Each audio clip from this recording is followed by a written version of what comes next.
and welcome to the weekly Sunday Standard News Review. This is a platform that we use to review all the big stories of the week. This week, we look at the Kazungula Bridge.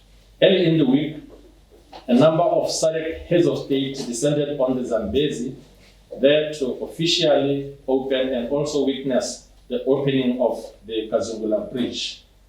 And to look further into the matter, I'm joined as always by Victor Baatweng, the business editor of both the Sunday Standard and the Telegraph newspapers. My name is Spencer Mogapi. Welcome, Victor. Thank you very much, Mr. Mogapi. Thank you. The Kazungula Bridge really has been touted by many observers as a big milestone in the envisaged regional integration. What can you say about the Kazungula Bridge insofar as SADC regional integration and also Africa as a whole is concerned? Thank you very much. Spencer, you remember for some few years back, SADC had what they call the SADC integration plan, where they wanted to create a common stock exchange, they wanted to create a common currency, they wanted to really push up issues that trade within the region. That strategy was supposed to have been implemented by 2015.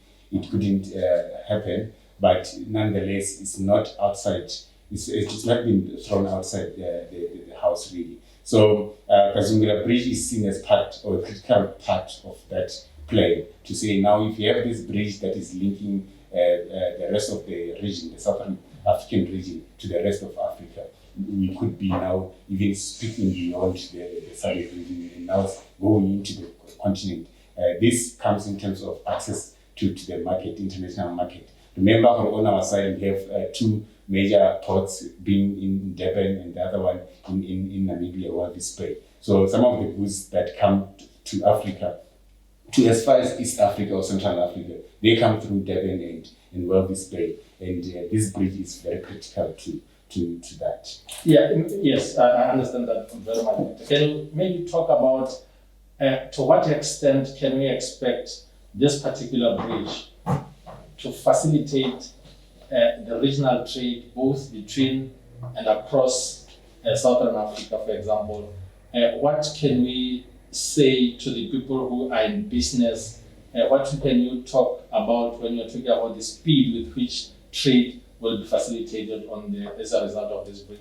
Yeah, remember before the coming of this bridge, the whole region was reliant mostly on two things. We were reliant on that bridge that is shared by South Africa and Zimbabwe. We are also reliant on a ferry or pontoon, as some call it, on the Kazungula zone. But this ferry, we used a lot of time.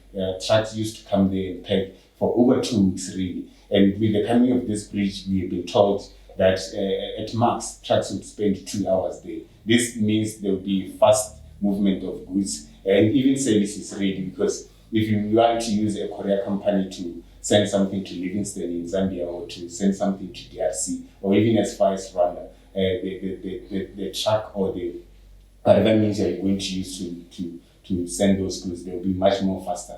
Also, remember this bridge, as part of its package, there is what they call the one-stop border post. This means that whatever immigration issues and customs tax issues that you're going to deal with, you're just going to deal with one country. It's either when you're coming from the South African side, you do your customs and immigration clearance, then you pass through. You don't need to stop again in Zambia. Or if you're coming from East Africa or somewhere up north, coming down into Botswana or South Africa, then you just do the same thing on the Zambian side and then get into the country or wherever your destiny will be. So there will be some sort of efficiency. At the Dead Bridge in South Africa and Zimbabwe, there used to be some hiccups, there used to be some delays there because it was the sole bridge that was there.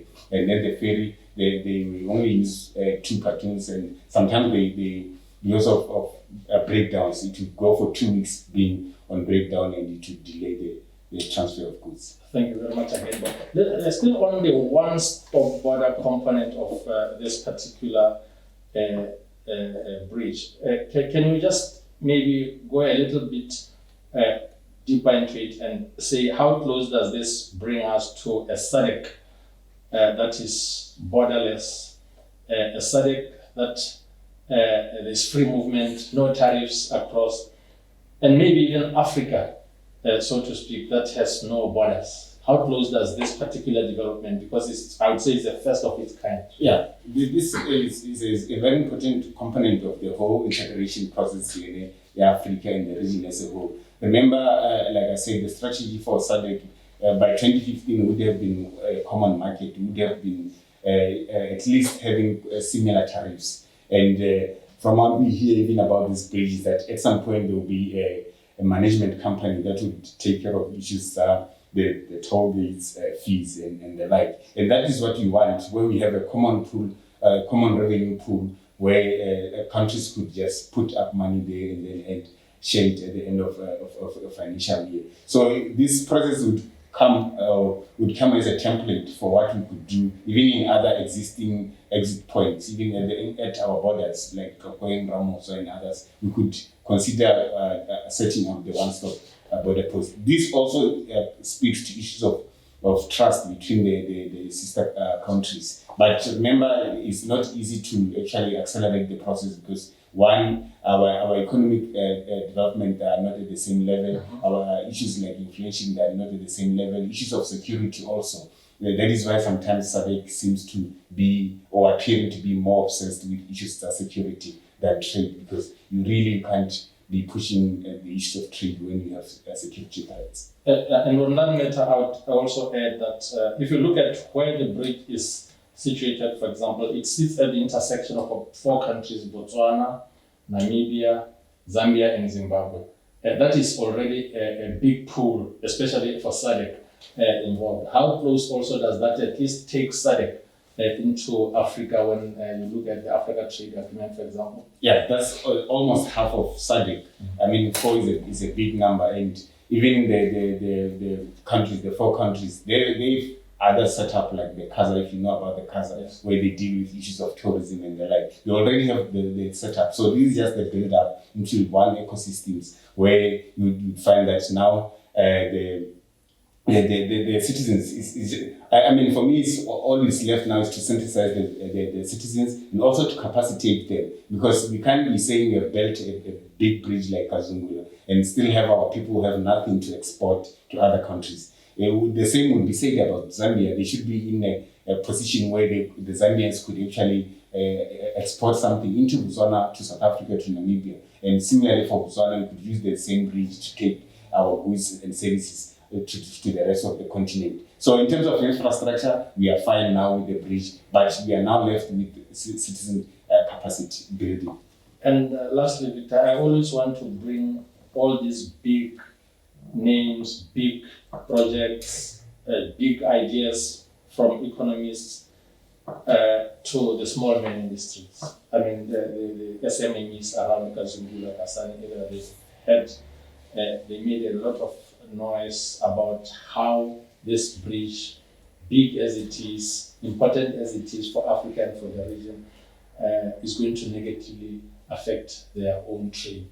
And what can you say about that? Yeah, we have had the opportunity to speak to 2 or 3 people at Kazungula and some of the communities there. Their main worry really is about facilitation on the government side, to say there should be some sort of facilitation to see that they have stores either at the beginning of the bridge or just around the border, so that they continue doing what they've been doing all along. Because like I said earlier on, remember these truck drivers, when they came to Kazungula area, they used to pack there for about 2 to 3 weeks, and they were the main client for the SMEs in the area. So now with this coming of the border and the bridge, it means that truckers are going to spend less than 3 hours there, or at max 2 hours, and it's a loss of business for them. So the ball is in the court of both the government and the SME to find an innovative way of making money. For instance, we have had